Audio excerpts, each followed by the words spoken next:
পর্ব ৪ চিরবিদায় নাকি নতুন শুরু। অরুণ কাঁপতে কাঁপতে পিছিয়ে গেল। না, এটা সত্যি নয়। তুমি তো মারা গেছ। মল্লিকা ধীরে ধীরে এগিয়ে এলো। তাই কি? কিন্তু তুমি তো আমায় স্পর্শ করেছিলে, আমার কপালে চুমু খেয়েছিলে। তার ঠান্ডা হাত অরুণের গালে স্পর্শ করল। অরুণ চিৎকার করে উঠল।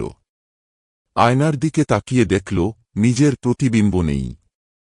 তুমি কি চাও মল্লিকা? তোমাকে আমার সঙ্গে চিরদিনের জন্য? বাতাস ভারী হয়ে এল। ঘরের দরজা জানালা প্রচণ্ড শব্দে বন্ধ হয়ে গেল। অরুণের শরীর অসাড় হয়ে পড়ল। আর তারপর সকালের আলো ফোটার পর অরুণের নিথর দেহ মেঝেতে পড়ে থাকতে দেখা গেল। ঠোঁটের কোণায় হালকা রক্তের দাগ।